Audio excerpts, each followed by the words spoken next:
Hello મિત્રો, જય હિન્દ, જય ભારત. તો મિત્રો, રાજકોટ ફિઝિકલ એકેડમીમાં આપનું હાર્દિક સ્વાગત છે. તો મિત્રો, હવે આપણે હોમગાર્ડની ભરતી વિશે આ વિડીયોમાં આપણે વાત કરવાના છીએ. તો મિત્રો, વિડીયો પૂરેપૂરો અંત તક જોતા રહેજો. હવે ઘણા બધા ભાઈની મને કોમેન્ટ હતી અને મેસેજ પણ આવતા હતા કે સર, હોમગાર્ડની ભરતી ક્યારે આવશે અને હોમગાર્ડની ભરતી કેવી રીતે થતી હોય છે. તો આપણે તમારા માટે સ્પેશિયલ આ વિડીયો બનાવ્યો છે. તો વિડીયો પૂરેપૂરો અંત તક જોતા રહેજો. અને જો તમે અમારી ચેનલમાં પહેલી વાર આવ્યા હોય અને પહેલી વાર વિઝિટ થયા હોય તો પ્લીઝ અમારી ચેનલને સબસ્ક્રાઇબ કરી નાખજો અને બાજુમાં આવતા બેલ આઇકનને પ્રેસ કરી નાખજો, જેથી કરીને અમારા નવા વિડીયોની નોટિફિકેશન તમને સૌથી પહેલા મળતી રહે. તો મિત્રો, હવે આપણે વિડીયોને સ્ટાર્ટ કરીએ.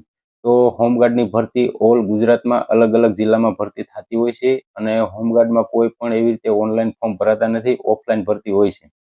તો હવે તમારે હરેક કોઈ પણ અલગ અલગ જિલ્લામાં તમે રહેતા હોય ત્યાં એક હોમગાર્ડની ઓફિસ હોય છે, ત્યાં તમારે જાણતું રહેવું પડે કે હોમગાર્ડની ભરતી ક્યારે છે. બીજું કે હોમગાર્ડમાં કેટલું તમે ભણેલા હોય તો ભરતી થઈ શકો. તો હોમગાર્ડમાં તમારે 10 પાસ હોવું જોઈએ. 10 પાસ હોય તો તમે હોમગાર્ડની ભરતી કરી શકશો. બીજું કે તમારી ઊંચાઈ કેટલી હોવી જોઈએ. તો ઊંચાઈ તમારી 162 સેન્ટીમીટર ઊંચાઈ હોવી જોઈએ.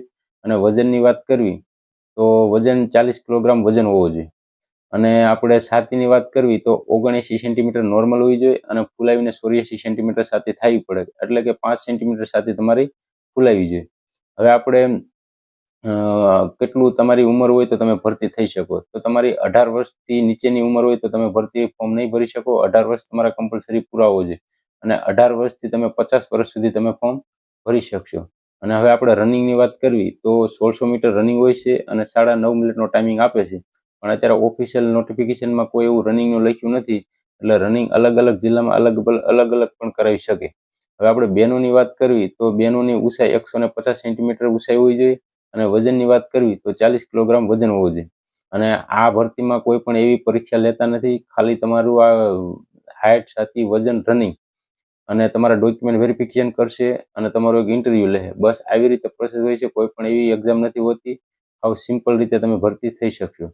તો મિત્રો, તમને વિડીયો ગમ્યો હોય તો પ્લીઝ અમારી ચેનલને સબસ્ક્રાઇબ કરી નાખજો. જય હિન્દ, જય ભારત.